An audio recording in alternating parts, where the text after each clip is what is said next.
Et puis le dernier point qu'on vous demande, hein, c'est un petit énoncé, hein, il y a 2 phrases, mais il faut aller un petit peu chercher loin.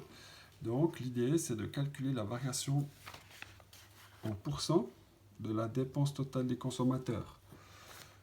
Et ici, on connaît que ça. Donc on n'a pas l'information sur quel est le prix finalement. On ne connaît pas le prix, hein, on connaît des variations en pourcent. Donc vous ne connaissez pas le prix. Pour la deuxième partie de la question, ben, il vous faut travailler avec des indices. Travailler avec des indices, c'est le plus simple. Vous allez inventer des indices. Et là, pour faire ça, ben, vous avez l'indice de prix. Vous aurez un indice de la quantité.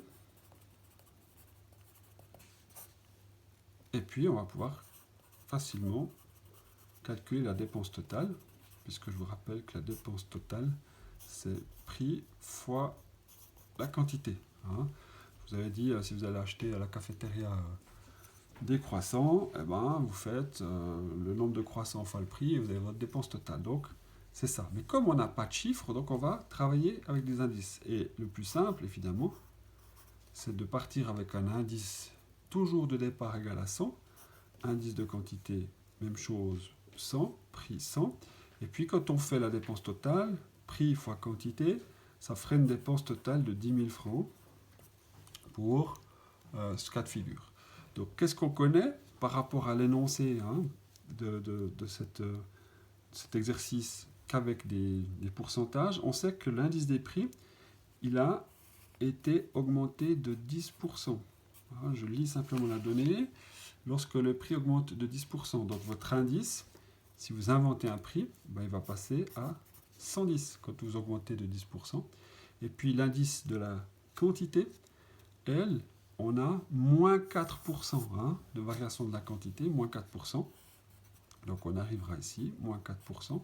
On arrivera à un nouvel indice qui sera à 96.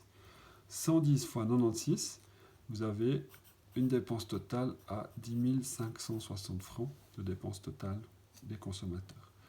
Donc, la question qui est posée, c'est la variation en pourcent de la dépense totale d'été, on peut l'appeler comme ça, hein, c'est valeur d'arrivée, fameuse formule, vous savez, delta pourcent, c'est arrivée moins départ sur départ fois 100, d'accord? Donc, arrivée, 10 560, moins départ, 10 000, sur départ, 10 000 fois 100, ben, c'est pas compliqué, hein, ça augmente de 5,6%. Votre dépense totale augmente de 5,6%. Vous avez dans la réponse que je vous ai, les solutions que je vous ai mises, c'est marqué, on peut illustrer ce qui précède par l'exemple d'un produit dont le prix augmente de 10 francs à 11 francs, de 10 à 11 francs, ou de 100 à 110 francs, ce qui engendre une baisse de la quantité de 100 unités à 96 unités, 96 pièces. La dépense totale, elle, va s'accroître alors de 1000 à 1056 dans ce qu'ils mettent là, ou bien de 560 francs de plus. Voilà, c'est tout simplement ça. Donc, un petit énoncé, mais pas mal de calculs à faire derrière, de raisonnement à faire. C'était le dernier exercice de ce chapitre 4. On fera un petit travail écrit prochainement là-dessus. Voilà, merci de votre attention.